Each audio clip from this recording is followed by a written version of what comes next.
Auzubillahiminash-shaytanir-rajim. Bismillahir-Rahmanir-Rahim. Assalamu alaikum dear students. Welcome to virtual class of SSCT Degree College. तो students हम जो आज आपसे बात करेंगे फाइनेंशियल अकाउंटिंग जो आपका सब्जेक्ट है इसके chapter adjusting entries and worksheet के हवाले से बात कर रहे हैं। इसमें ये इस सीरीज़ का लेक्चर नंबर 5 है जिसके अंदर हम डिस्कस करेंगे किस तरीके से आपको जो आपका ट्रेडिंग कंसर्न होता है उसके हवाले से अगर आपको डिटेल बता दी जाए और आपको उसकी एडजस्टिंग एंट्रीज पास करनी पड़े और उसके बाद आपने उसकी वर्कशीट भी बनानी होती है। तो आइए, तो स्टूडेंट्स आपके सामने क्वेश्चन मौजूद है जिसमें बताया गया the following balances of MS Ali and sons on December 31st 2019 given है आपको। और फिर आपको जो है आपके पास सामने आपके अनएडजस्टेड ट्रायल बैलेंस मौजूद है जिसमें cash, account receivable, merchandise inventory, purchases, salaries expense, rent expense, advertising expense, prepaid insurance, furniture, sales और अकाउंट्स पेबल, कैपिटल, सप्लाईज और सेल्स रिटर्न वगैरह के अकाउंट गिवन है। इसके अलावा purchase return and purchase discount भी आपको यहाँ क्वेश्चन में गिवन है। और फिर स्टूडेंट्स आपको कहा गया कि एडिशनल इन्फॉर्मेशन में कि मर्चेंडाइज इन्वेंट्री एंडिंग आपके पास 1,20,000 है, सैलरीज एक्सपेंस जो है फॉर द ईयर वो 14,000 है, प्रीपेड रेंट आपके सामने मौजूद है 4,000, इंश्योरेंस एक्सपायर्ड है 4,000, डेप्रिसिएशन ऑन फर्नीचर है 5,000 और एस्टिमेट करना है हमने बैड डेट्स यहाँ 4,000। और रिक्वायरमेंट में आपसे कहा गया कि आपने वर्कशीट प्रिपेयर करनी है।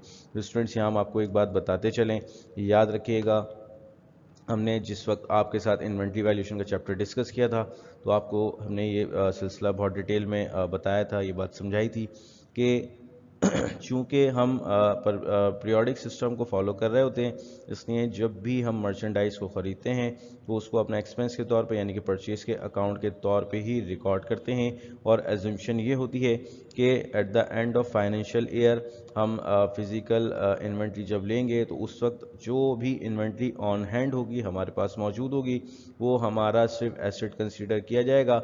इसके अलावा जितना भी हमने माल अभी ख़रीदा है पूरे फाइनेंशियल ईयर में वो सारा का सारा हम अपने एक्सपेंस के तौर पे यानी कि परचेज के अकाउंट में रिकॉर्ड करते हैं। इसी तरह स्टूडेंट्स इन्वेंट्री ओपनिंग की भी जो नेचर होती है वो उसकी जो नेचर होती है वो भी आपके पास एक्सपेंस की ही होती है। तो याद रखिएगा यहाँ आपके पास जो अनएडजस्टेड ट्रायल बैलेंस में अगर इन्वेंट्री दी जा रही है और उसके साथ परचेजेस के अकाउंट को भी दिया गया है और फिर आपको एडिशनल इन्फॉर्मेशन में जो मर्चेंडाइज इन्वेंट्री दी गई, तो याद रखिए अनएडजस्टेड ट्रायल बैलेंस में जो इन्फॉर्मेशन है वो एक्सपेंस की इन्फॉर्मेशन मौजूद है, चाहे वो मर्चेंडाइज इन्वेंट्री ओपनिंग हो या चाहे वो परचेजेस हो। और इसके अलावा अगर आपको एडिशनल इन्फॉर्मेशन में मर्चेंडाइज इन्वेंट्री एंडिंग दे दी गई तो इट मीन्स कि ये इन्वेंट्री एंडिंग आपका एसेट ही कहलाएगा। इसी तरह स्टूडेंट्स आप एक बात और भी याद रखिएगा, इंशाल्लाह आने वाले केस में उसको हम डिस्कस करते हुए नज़र आएंगे कि अगर आपको कॉस्ट ऑफ गुड्स सोल्ड का अकाउंट दे दिया जाए तो इट मीन्स कि यहाँ मर्चेंडाइज इन्वेंट्री और परचेजेस और ये जितने भी अकाउंट्स हैं जो कि कॉस्ट ऑफ गुड्स सोल्ड के कंपोनेंट्स हैं वो एडजस्ट होने के बाद उसकी net product cost of goods sold आती है। तो इस सूरत में अगर आपको कभी आपके अनएडजस्टेड ट्रायल बैलेंस में कॉस्ट ऑफ गुड्स सोल्ड का अकाउंट भी गिवन हो और उसके साथ इन्वेंट्री भी गिवन हो तो याद रखिएगा वो इन्वेंट्री आपकी इन्वेंट्री एंडिंग होगी और आपको फिर अदर इन्फॉर्मेशन में इसके हवाले से कोई इन्फॉर्मेशन नहीं दी जाएगी, यानी कि इन्वेंट्री के हवाले से कोई एडिशनल इन्फॉर्मेशन आपके पास मौजूद नहीं होगी। तो याद रखिएगा स्टूडेंट्स, अगर आपको कॉस्ट ऑफ गुड्स सोल्ड के साथ मर्चेंडाइज अनएडजस्टेड ट्रायल बैलेंस में नज़र आती है तो वो आपकी इन्वेंट्री एंडिंग के तौर पे कंसीडर की जाएगी, क्योंकि कॉस्ट ऑफ गुड्स सोल्ड की ही रिक्वायरमेंट को पूरा करने के लिए मर्चेंडाइज इन्वेंट्री ओपनिंग और परचेजेज और इससे रिलेटेड अकाउंट्स हमारे पास मौजूद होते हैं। उम्मीद करते हैं स्टूडेंट ये वाली बात भी आपकी समझ आ गई होगी। आइए अब पहले अपने क्वेश्चन को देख लेते हैं। तो सबसे पहले स्टूडेंट्स हमें यहाँ अपनी एडजस्टिंग एंट्रीज को रिकॉर्ड करना पड़ेगा।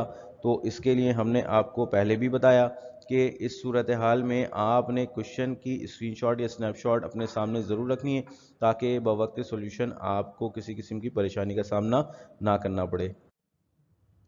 तो सबसे पहले स्टूडेंट्स, चाहे हमसे वर्कशीट के हवाले से ही बात की गई हो, रिक्वायरमेंट में हमसे वर्कशीट ही डिमांड की गई हो, लेकिन आपने उसको एडजस्ट करने से पहले वर्कशीट नहीं बनानी होगी, तो आइए सबसे पहले इस पेज को अपने मुकम्मल करते हैं। तो एडजस्टिंग एंट्रीज रिकॉर्ड करते हैं। तो स्टूडेंट्स, यहाँ हमारे पास बिल्कुल उसी फॉर्मेट पे जिस तरीके से हमने आपको प्रीवियस लेक्चर्स में बताया था कि जर्नल के फॉर्मेट भी हम अपनी एडजस्टिंग एंट्रीज को भी रिकॉर्ड करेंगे। तो सबसे पहली जो हमारे पास एडिशनल इन्फॉर्मेशन है वो मौजूद है मर्चेंडाइज इन्वेंट्री एंडिंग के हवाले से। तो इट मीन्स कि हमें इसको रिकॉर्ड करना पड़ेगा। फिक्स एंट्री थी, मर्चेंडाइज इन्वेंट्री एंडिंग हमारे पास जो है वो डेबिट हो जाती है। अमाउंट इसकी 1,20,000 रुपीज़, तो 1,20,000 से ये डेबिट हो जाती है और हमारे पास इनकम समरी इससे क्रेडिट हो जाती है। जो अमाउंट आपके सामने मौजूद है 1,20,000 की। उम्मीद करते हैं स्टूडेंट ये बात भी आपकी समझ आ गई होगी। यहाँ आपको एक बात रिमाइंड कराते चलें स्टूडेंट्स, जो भी हमने आपको फिक्स केसेस बताए थे, इनमें जो अमाउंट हम कंसीडर करते हैं वो आपके पास जो है नॉर्मली जो एडिशनल इन्फॉर्मेशन होती है या जो आपके पास अदर एक्चुअल इन्फॉर्मेशन होती है, उसी की अमाउंट को रिकॉर्ड का हिस्सा बनाया जाता है। और हमने यहाँ लिखा टू रिकॉर्ड इन्वेंट्री एंडिंग। आइए स्टूडेंट्स, अब अपनी नेक्स्ट ट्रांजैक्शन को रिकॉर्ड करते हैं। तो वो थी हमारी सैलरीज एक्सपेंस के हवाले से।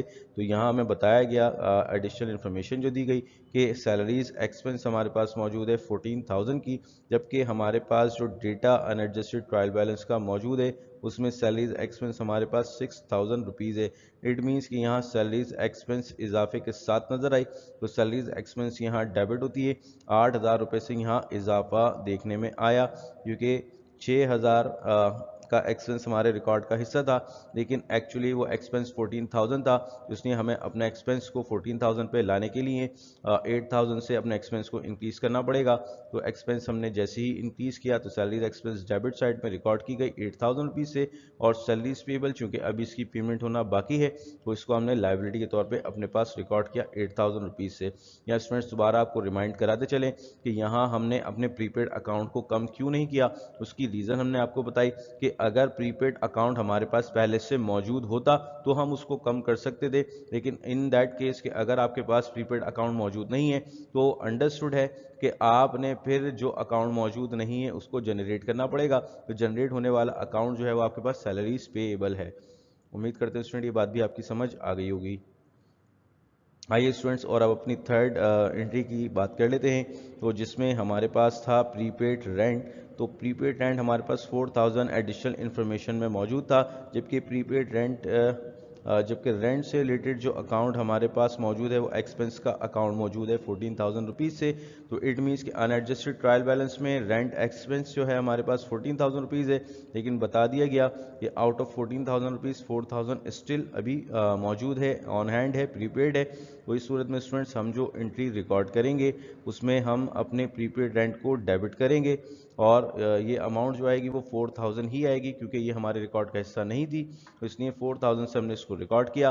और ऑन द अदर हैंड हमारा जो एक्चुअली एक्सपेंस है वो 14,000 की बजाय 10,000 है। तो इट मीन्स कि हमें अपने एक्सपेंस को कम करना पड़ेगा 4,000 रुपीज़ से, ताकि वो मेंटेन हो जाए 10,000 रुपीज़ पे। तो इसलिए हमने अपने रेंट एक्सपेंस को यहाँ कम किया with the same amount of rupees 4,000। उम्मीद करते हैं स्टूडेंट ये बात भी आपकी समझ आ गई होगी। और हमने इसको रिकॉर्ड किया students to record prepaid rent. Prepaid rent हमने अपने रिकॉर्ड का हिस्सा बनाया। आइए स्टूडेंट्स, अब आगे बढ़ते हैं और अब बात करते हैं हम अपनी नेक्स्ट ट्रांजेक्शन की। जो हमें इंफॉर्मेशन दी गई तो उसमें बताया गया कि डेप्रिसिएशन ऑन इंश्योरेंस एक्सपायर्ड हुआ है 4,000 रुपीज़ से। तो एडिशनल इन्फॉर्मेशन में इंश्योरेंस एक्सपेंस हमें गिवन है 4,000 रुपीज़, जबकि हम अपने पास अगर अनएडजस्टेड ट्रायल बैलेंस देखें तो इसमें हमारे पास जो मौजूद है प्रीपेड इंश्योरेंस 20,000 रुपीज़ का मौजूद है। यानी कि आउट ऑफ 20,000 4,000 का जो इंश्योरेंस है वो एक्सपायर हो चुका है, एक्सपेंस हो चुका है। तो इस सूरत में स्टूडेंट्स हमें अपने एक्सपेंस को रिकॉर्ड का हिस्सा बनाना पड़ेगा। तो इंश्योरेंस एक्सपेंस को हमने यहाँ डेबिट किया with the amount of rupees 4,000 से, और फिर उसके बाद चूँकि अब हमारा अनएक्सपायर्ड इंश्योरेंस या प्रीपेड इंश्योरेंस का अकाउंट वो रह जाएगा 16,000, तो इसलिए हमें 4,000 से ही अपने प्रीपेड इंश्योरेंस के अकाउंट को कम करना पड़ेगा। तो 4,000 से हमने जैसे ही इसको कम किया तो 20,000 का जो प्रीपेड इंश्योरेंस हमारे पास मौजूद था हमारे अनएडजस्टेड ट्रायल बैलेंस में, वो अब कम होके 16,000 का ही रह जाएगा। उम्मीद करते हैं स्टूडेंट ये वाली बात भी आपकी समझ आ गई होगी। आइए स्टूडेंट्स अब आगे बढ़ते हैं। और फिर स्टूडेंट्स आपको बताया गया कि नेक्स्ट जो आपकी ट्रांजेक्शन है वो डेप्रिसिएशन से रिलेटेड है। तो सिंपल आपके पास फिक्स एंट्री है, बता भी दिया गया कि डेप्रिसिएशन ऑन फर्नीचर है 5,000, तो आपने यहाँ एंट्री को रिकॉर्ड कर लेना है। डेप्रिसिएशन एक्सपेंस डेबिट हो जाएगा विद ₹5,000 और अलाउंस फॉर डेप्रिसिएशन आपका यहाँ क्रेडिट हो जाएगा। फर्नीचर का मेंशन कर दिया 5,000 से। उम्मीद करते हैं स्टूडेंट ये बात भी आपकी समझ आ गई होगी। आइए स्टूडेंट्स अब आगे बढ़ते हैं और बात करते हैं आपसे अपनी नेक्स्ट ट्रांजैक्शन की।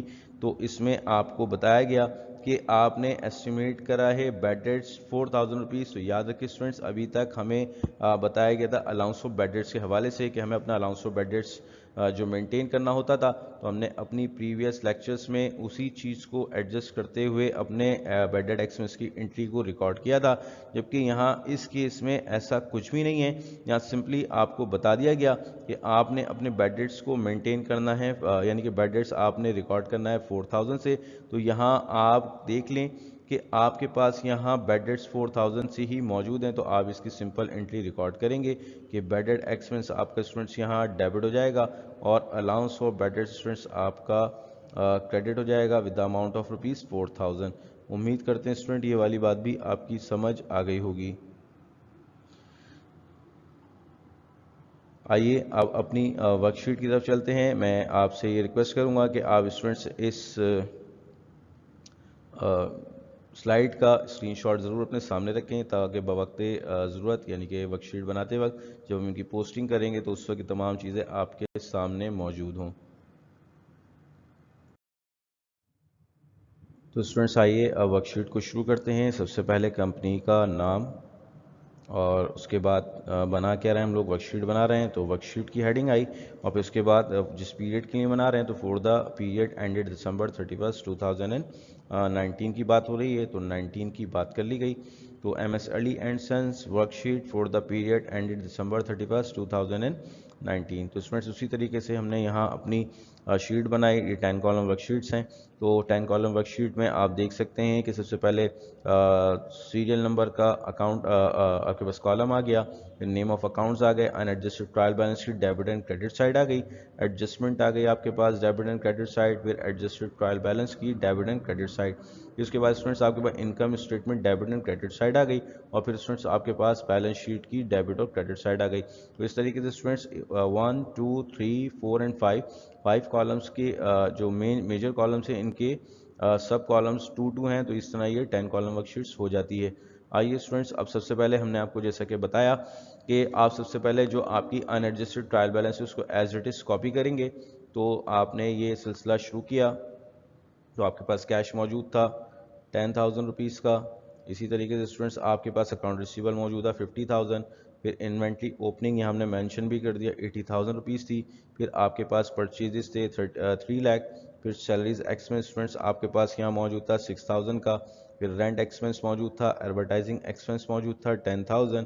फिर उसके बाद स्टूडेंट्स आपके पास प्रीपेड इंश्योरेंस मौजूद था 20,000। फिर उसके बाद स्टूडेंट्स आपके पास 90,000 का फर्नीचर मौजूद था।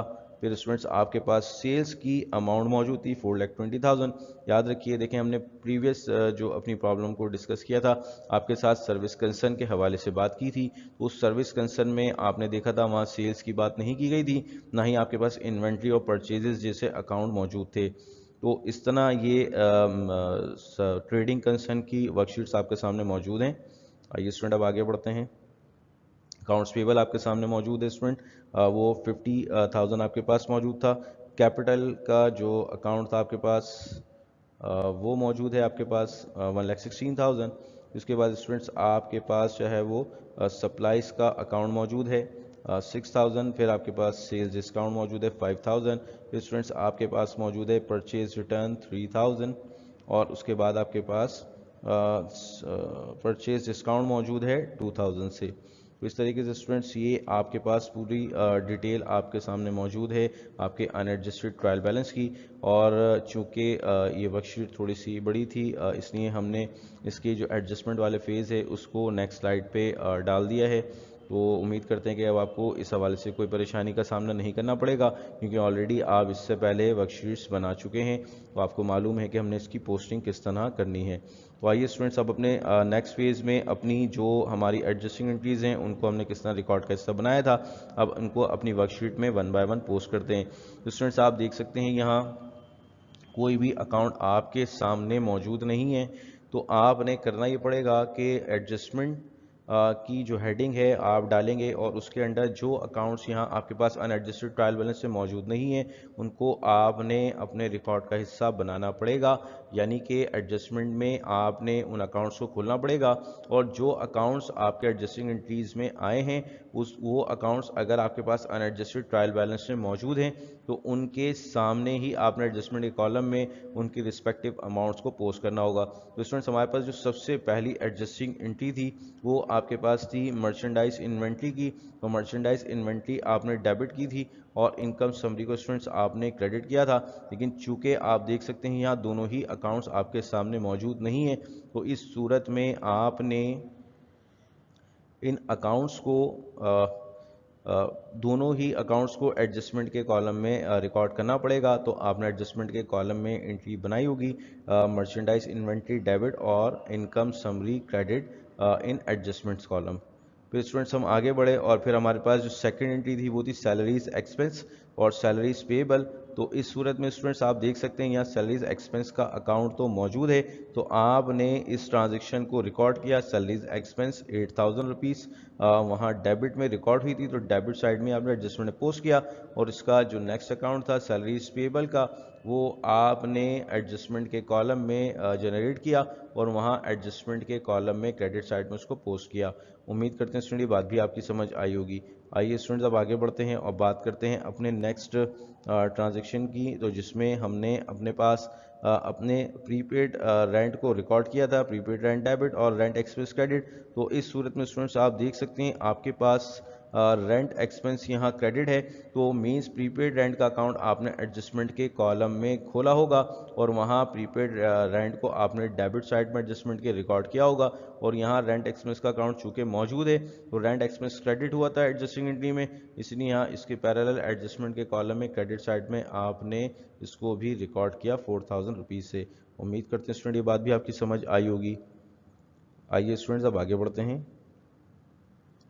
फिर स्टूडेंट्स आपके पास जो फोर्थ ट्रांजैक्शन थी वो थी इंश्योरेंस एक्सपेंस डेबिट और प्रीपेड इंश्योरेंस क्रेडिट। तो इस सूरत में स्टूडेंट्स आप याद रखिए कि इंश्योरेंस एक्सपेंस जो है वो आपका यहाँ मौजूद नहीं है, तो इसलिए आपने एडजस्टमेंट के कॉलम में इंश्योरेंस एक्सपेंस का अकाउंट जनरेट किया, डेबिट साइड में उसको रिकॉर्ड किया और चूंकि प्रीपेड इंश्योरेंस आपका क्रेडिट हुआ था विद द अमाउंट ऑफ ₹4000, तो प्रीपेड इंश्योरेंस के अकाउंट में सामने ही आपने अपने पास क्रेडिट के कॉलम में अपनी एडजस्टिंग एंट्री को रिकॉर्ड किया, प्रीपेड इंश्योरेंस आपका यहाँ क्रेडिट हो जाता है। उम्मीद करते हैं स्टूडेंट ये बात भी आपकी समझ आई होगी। आइए स्टूडेंट्स अब आगे बढ़ते हैं और फिर स्टूडेंट्स आपने ये तमाम एंट्रीज को रिकॉर्ड कर लिया। फिर आपके पास जो मौजूद है वो डेप्रिसिएशन एक्सपेंस के हवाले से इंफॉर्मेशन मौजूद है। तो स्टूडेंट्स दोनों ही account depreciation expense allowance for depreciation यहाँ मौजूद नहीं है अनएडजस्टेड ट्रायल बैलेंस में, तो इसलिए आपने इन दोनों को एडजस्टमेंट के कॉलम में ही जनरेट किया। तो डेप्रिसिएशन एक्सपेंस डेबिट किया होगा और अलाउंस फॉर डेप्रिसिएशन क्रेडिट किया होगा विद द अमाउंट ऑफ ₹5000। इसी तरह स्टूडेंट्स हम आगे बढ़े और आपसे बात की कि बैड डेट एक्सपेंस की बात की, तो बैड डेट एक्सपेंस भी आपके पास यहाँ मौजूद नहीं है, ना ही अलाउंस फॉर बैड डेट्स का अकाउंट मौजूद है। तो इस सूरत में एडजस्टमेंट के कॉलम में आपने दोनों ही अकाउंट्स को जनरेट किया, तो बैड डेट एक्सपेंस डेबिट और allowance for bad debts credit किया आपने एडजस्टमेंट के हेड के अंडर। तो इट मीन्स कि यहाँ भी उसका कोई इम्पैक्ट इस स्लाइड पे होता हुआ नज़र नहीं आ रहा। फिर स्टूडेंट्स उसके बाद हमने आपको बताया था कि अनएडजस्टेड ट्रायल बैलेंस को कॉपी करने के बाद आपने फिर उसके बाद उसकी एडजस्टमेंट को पोस्ट कर देना है और एडजस्टमेंट्स की पोस्टिंग के बाद आपने जो काम करना है वो ये करना है कि आपने अपने एडजस्टेड ट्रायल बैलेंस के बैलेंसेस को निकालना है। वो कैसे निकालना है कि अनएडजस्टेड ट्रायल बैलेंस और एडजस्टमेंट का कंपैरिजन लेंगे और फिर प्लस माइनस करते हुए अपने एडजस्टेड ट्रायल बैलेंस के बैलेंसेस को निकालते हुए आएंगे।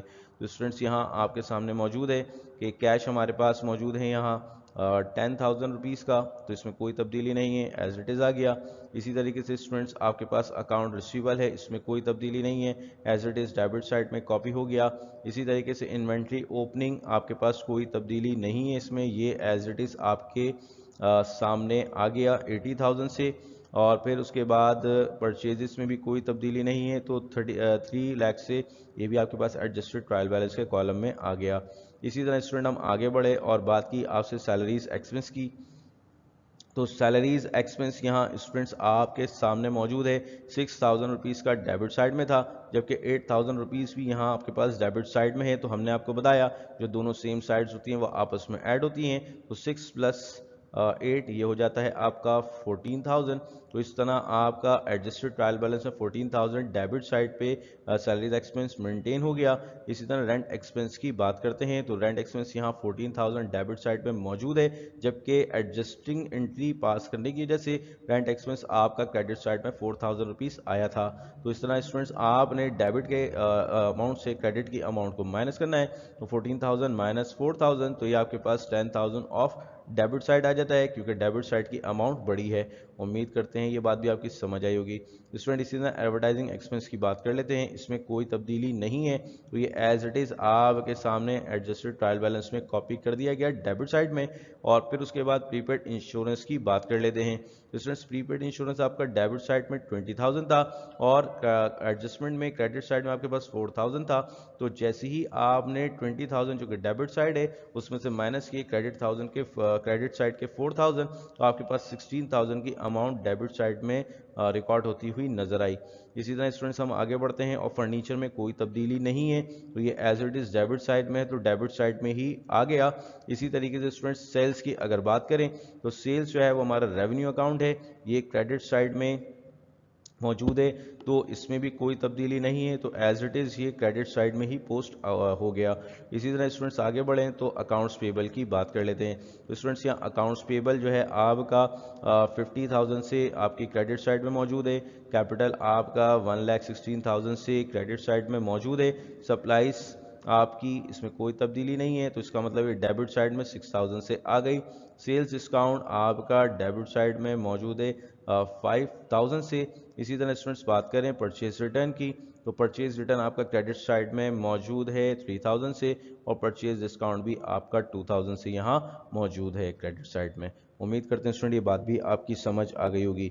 आइए स्टूडेंट्स अब आगे बढ़ते हैं और आपसे बात करते हैं कि हमने अब इसमें से ये इसी तरह स्टूडेंट्स पहले हम कंप्लीट करेंगे एडजस्टेड ट्रायल बैलेंस और उसके बाद हम अपने इनकम स्टेटमेंट और बैलेंस शीट में इसकी क्लासिफिकेशन करते हुए इन अकाउंट्स की इनको पोस्ट करेंगे इनके रिस्पेक्टिव फील्ड्स में। तो अब यहाँ यही बात कर लेते हैं, चूँकि नेक्स्ट स्लाइड पे हम जाएंगे तो फिर हमारे लिए यहाँ इसकी पोस्टिंग दिखाना नामुमकिन हो जाएगा, तो इसलिए इस बात को मद्देनज़र रखते हुए हमने यहाँ पहले इसकी पोस्टिंग भी कर देते हैं। तो फिर स्टूडेंट्स बात करते हैं, तो आप देखें कैश है आपका एसेट है, तो डेबिट साइड में मौजूद है, तो बैलेंस शीट के भी यहाँ डेबिट साइड में इसको पोस्ट किया गया। इसी तरह स्टूडेंट्स अकाउंट्स रिसीवेबल की बात करें, तो ये 50,000 एज इट इज़ आपका पोस्ट कर दिया गया, चूँकि एसेट अकाउंट है तो बैलेंस शीट की डेबिट साइड में आया। इन्वेंट्री ओपनिंग की नेचर हमने आपको बताई थी स्टूडेंट्स, ये आपका एक्सपेंस होता है, तो इसलिए आपने इसको इनकम स्टेटमेंट के डेबिट साइड में पोस्ट किया।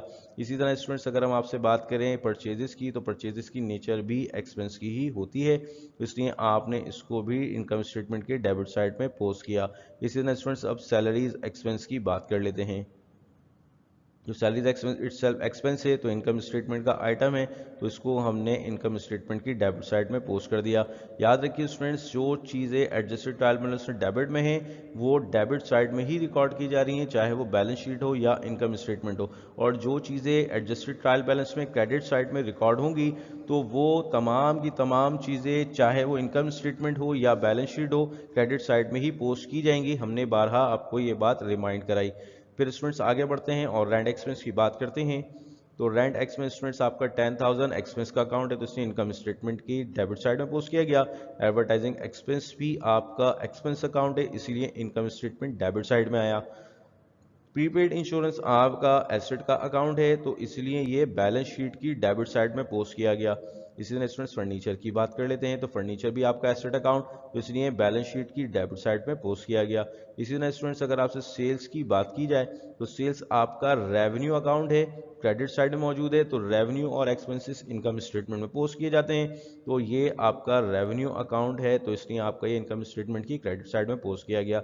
अकाउंट्स पेबल की नेचर जो है वो लाइबिलिटी की है, तो लाइबिलिटी जो है बेसिकली बैलेंस शीट का पार्ट होती है, तो इसलिए बैलेंस शीट के क्रेडिट साइड में इसको पोस्ट किया गया। इसी तरह स्टूडेंट्स अगर कैपिटल की बात करें, तो capital is the part of equity, तो इक्विटी भी आपकी बैलेंस शीट का हिस्सा होती है, तो इसलिए इसको भी हमने आपकी बैलेंस शीट के क्रेडिट साइड में पोस्ट किया। इसी तरह सप्लाईज की अगर हम बात करें, तो सप्लाईज आपका एसेट होती है, तो इस एसेट को जब हमने रिकॉर्ड किया, तो ये बैलेंस शीट के डेबिट साइड में आपके सामने एसेट के तौर पे नजर आएगी। आइए अब बात करते हैं आगे सेल्स डिस्काउंट की। तो याद रखिए स्टूडेंट्स, सेल्स डिस्काउंट सेल्स का कॉन्ट्रा अकाउंट है, यानी कि ये रेवेन्यू का कॉन्ट्रा अकाउंट है। अब याद रखें कि जहां ओरिजिनल अकाउंट मौजूद होता है, उसका कॉन्ट्रा भी उसके अपोजिट साइड में ही मौजूद होता है। तो इट मीन्स कि अगर सेल्स आपका इनकम स्टेटमेंट का आइटम है, क्रेडिट साइड में रिकॉर्ड किया है, तो सेल्स डिस्काउंट को हमने डेबिट साइड में रिकॉर्ड करना पड़ेगा इनकम स्टेटमेंट की। तो इसी तरह स्टूडेंट्स हमने यहाँ इसको भी रिकॉर्ड का हिस्सा बना दिया। आइए स्टूडेंट अब आगे बढ़ते हैं। इसी तरह परचेज रिटर्न की बात करते हैं, तो ये परचेज का कॉन्ट्रा अकाउंट है, तो परचेजेस आपकी इसकी नेचर एक्सपेंस की है, तो इट मीन्स कि परचेज रिटर्न ये कॉन्ट्रा एक्सपेंस अकाउंट है, जो कि अपने ही अकाउंट के पैरेलल यानी कि परचेज के पैरेलल उसके अपोजिट साइड में रिकॉर्ड किया जाएगा। तो purchases expense income statement debit side में रिकॉर्ड हुआ, तो ये इनकम स्टेटमेंट की क्रेडिट साइड में रिकॉर्ड किया जाएगा 3000 से। And same goes for purchase discount, तो ये भी परचेज का ही कॉन्ट्रा अकाउंट है, तो इसलिए ये भी आपकी इनकम स्टेटमेंट की क्रेडिट साइड में पोस्ट होता हुआ नजर आया। उम्मीद करते हैं स्टूडेंट ये बात आपकी समझ आ गई होगी। आइए अब अपनी नेक्स्ट स्लाइड की तरफ मूव करते हैं और इसको फिनिश करते हैं। तो स्टूडेंट्स उसी तरह आपके पास हेडिंग्स मौजूद हैं और सारी की सारी आपके पास स्पेस भी मौजूद है। एडजस्टिंग एंट्रीज हमने आपको बताई थी, तो एडजस्टमेंट्स आप कर चुके हैं, वो तमाम की तमाम जो हमने आपको बताई थी कि जो जो आइटम्स हमारे पास अनएडजस्टेड ट्रायल बैलेंस में मौजूद नहीं थे, वो तमाम के तमाम अकाउंट्स यहाँ हमारे पास हमने एडजस्टमेंट के कॉलम में पोस्ट किए थे। तो स्टूडेंट्स ये हमने अपने तमाम के तमाम अकाउंट्स रिस्पेक्टिव फील्ड्स में पोस्ट कर दिए। अब इनको भी एडजस्टेड ट्रायल बैलेंस से पहले पोस्ट कर देते हैं। तो इन्वेंट्री एंडिंग डेबिट साइड में है, तो एडजस्टमेंट के कॉलम में एडजस्टेड ट्रायल बैलेंस के कॉलम में debit side 1,20,000, income summary 1,20,000 credit side में। अच्छा, यहाँ आपको अभी एक बात बताते चलें कि यहाँ इन्वेंट्री एंडिंग के दो इम्पैक्ट क्रिएट होते हैं कि नंबर वन, एक तो ये एसेट के तौर पे हम रिकग्नाइज करते हैं, नंबर वन। दूसरा ये कि जो इनकम समरी का आप ये अकाउंट देख रहे हैं, तो बेसिकली ये आपकी जो कॉस्ट है उसको कम करेगा, यानी कि एक्सपेंस के अकाउंट को कम करने के लिए भी इस्तेमाल होता है, ताकि कॉस्ट ऑफ गुड्स सोल्ड को कंप्यूट किया जा सके। इंशाल्लाह जब हम फाइनेंशियल स्टेटमेंट को डिस्कस करेंगे, तो वहाँ इनकम स्टेटमेंट में आपको ये चीज़ वाज़ेह तौर पे होती हुई नज़र आएगी। तो याद रखिए, यहाँ इन्वेंट्री की जो एडजस्टिंग एंट्री है, इसमें हम दो इम्पैक्ट्स को क्रिएट कर रहे होते हैं। एक तो ये कि हम अपने एसेट को जनरेट करते हैं, रिकॉर्ड का हिस्सा बनाते हैं, जिसमें इन्वेंट्री एंडिंग को हम डेबिट करते हैं, और इनकम समरी को क्रेडिट करने की रीज़न ये होती है कि हम अपने ओवरऑल एक्सपेंस यानी कि परचेज और इन्वेंट्री ओपनिंग के अकाउंट को कम करते हैं, क्योंकि ये जो इन्वेंट्री एंडिंग होती है परचेजेस का हिस्सा ही बनी हुई होती है। तो जैसे ही हमने इसको इनकम समरी को क्रेडिट किया, तो उस सूरत में एक्चुअली हम अपने एक्सपेंस के अकाउंट को यानी कि परचेज और इन्वेंट्री ओपनिंग का अकाउंट जो cost of goods available for sale आता है, उसको कम कर रहे होते हैं। उम्मीद करते हैं स्टूडेंट ये वाली बात भी आपकी समझ आई होगी। आइए स्टूडेंट्स अब आगे बढ़ते हैं और बात करते हैं सैलरीज पेएबल की। तो सैलरीज पेएबल आपके सामने मौजूद है 8,000 रुपीज़ से, तो ये क्रेडिट साइड में पोस्ट हुई। इसी तरह स्टूडेंट्स आगे बढ़े, प्रीपेड रेंट को रिकॉर्ड किया और इंश्योरेंस एक्सपेंस को डेबिट साइड में रिकॉर्ड किया। Depreciation expense 5,000 debit, allowance for depreciation credit हुआ, बैडेड एक्सपेंस 4,000 डेबिट हुआ और अलाउंस फॉर बैडेड्स इसका क्रेडिट हुआ। इस तरीके से स्टूडेंट्स हमने ये भी पोस्टिंग अपनी मुकम्मल की। आइए अब इनको भी क्लासीफाई करते हैं और इनकम स्टेटमेंट के आइटम्स इनकम स्टेटमेंट में और बैलेंस शीट के आइटम बैलेंस शीट में। तो स्टूडेंट्स जैसा कि हमने आपको बताया, इन्वेंट्री एंडिंग की नेचर एसेट की होती है, तो इस एसेट को हम अपनी बैलेंस शीट का हिस्सा बनाते हैं। तो इसलिए चूंकि ये डेबिट साइड में था, इसको हमने डेबिट साइड में ही पोस्ट किया। तो आप देख सकते हैं कि यहाँ आपके पास ये डेबिट साइड में रिकॉर्ड हो गया। जबकि अगर एक्सपेंसेस के हवाले से बात करें तो इनकम समरी ने बेसिकली यहाँ क्या करा है, एक्सपेंस के अकाउंट को कम किया है। तो इसलिए एक्सपेंस के अकाउंट को कम करने के लिए इसको हमें इनकम स्टेटमेंट की साइड में, क्रेडिट साइड में पोस्ट करना पड़ेगा। तो इसलिए स्टूडेंट्स हमने यहाँ इसको इनकम स्टेटमेंट की क्रेडिट साइड में पोस्ट किया। उम्मीद करते हैं स्टूडेंट ये बात भी आपकी समझ आई होगी। आइए अब सैलरीज पेएबल की बात करते हैं। तो सैलरीज पेएबल आपकी लायबिलिटी की नेचर रखती है, तो ये आपके बैलेंस शीट का हिस्सा बनेगी। तो क्रेडिट साइड में इसको भी पोस्ट किया। प्रीपेड रेंट आपका स्टूडेंट्स एसेट का अकाउंट है, तो इसलिए इसको हम इन बैलेंस शीट की डेबिट साइड में ही पोस्ट करेंगे। इंश्योरेंस एक्सपेंस आपका एक्सपेंस अकाउंट है, इनकम स्टेटमेंट की डेबिट साइड में पोस्ट किया गया। इसी तरीके से स्टूडेंट्स डेप्रिसिएशन भी आपका एक्सपेंस का अकाउंट है, इसको भी हमने debit side of income statement post किया। Allowance for depreciation contra asset account है, यानी कि जो आपका फर्नीचर था उसका ये कॉन्ट्रा अकाउंट है। तो इसीलिए चूंकि फर्नीचर आपका बैलेंस शीट का हिस्सा है, तो ये उसके पैरेलल, उसके अपोजिट साइड में ही रिकॉर्ड किया जाएगा। तो इसीलिए हमने अलाउंस फॉर डेप्रिसिएशन को credit side of balance sheet record किया।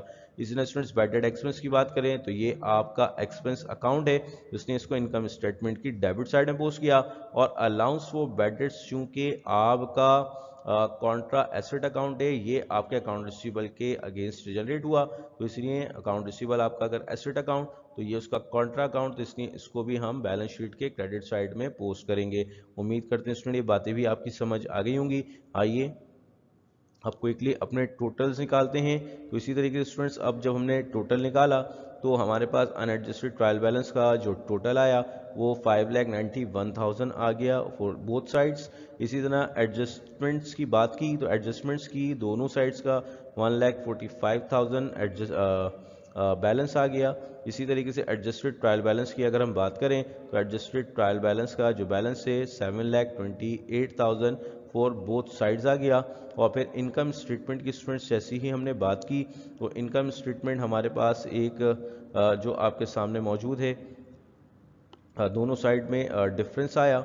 और इसी तरीके से स्टूडेंट्स अब आप आगे बढ़ जाएं और देखें कि हमने जैसे ही इनकम स्टेटमेंट और बैलेंस शीट के दोनों साइड्स का डिफरेंस लिया तो बेसिकली आपके पास इसकी जो क्रेडिट साइड थी इनकम स्टेटमेंट की वो ज़्यादा थी, 5 लाख समथिंग थी। और इसी तरीके से आपके पास इनकम स्टेटमेंट की साइड 4 लाख के कुछ ऊपर, यानी कि 4,32,000 यहाँ मौजूद है। तो ये आपके सामने मौजूद है। तो इस सूरत में स्टूडेंट्स जैसे ही आपने यहाँ डिफरेंस लिया तो आपने अपना डिफरेंस 1,13,000 निकाला। तो इस सूरत में स्टूडेंट्स आप देख सकते हैं कि जैसे हमने 5,45,000 से माइनस किया 4,32,000 तो हमारे पास 1,13,000 यहाँ नेट इनकम के तौर पे आ गया। और इसी तरीके से स्टूडेंट्स जब हमने बैलेंस शीट का टोटल का डिफरेंस लिया तो ये भी हमारे पास एग्जैक्टली 1,13,000 ही आया।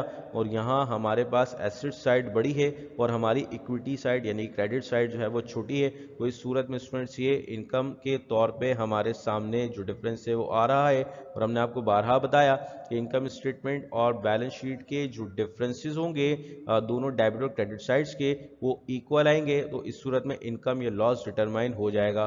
स्टूडेंट्स फिर हमने आगे इसको टोटल कर दिया। तो इस सूरत में स्टूडेंट्स हमारे पास जो टोटल आया 5,45,000 ईच आपकी इनकम स्टेटमेंट की साइड्स के आ गए और बैलेंस शीट के टोटल्स भी आपके सामने मौजूद हैं। तो उम्मीद करते हैं स्टूडेंट ये बातें भी आपकी समझ आ गई होंगी। एक शॉर्ट समरी आपको दिखा देते हैं अपनी नेक्स्ट आने वाली स्लाइड्स में, ताकि आसानी के साथ आपको ये तमाम बातें क्लियर हो सकें।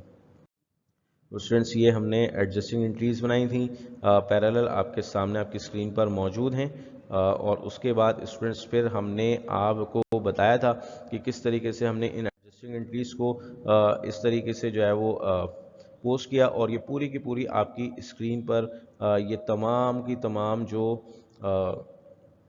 वर्कशीट है वो मौजूद है। उम्मीद करते हैं ये वाली बात भी आपकी समझ आ गई होगी।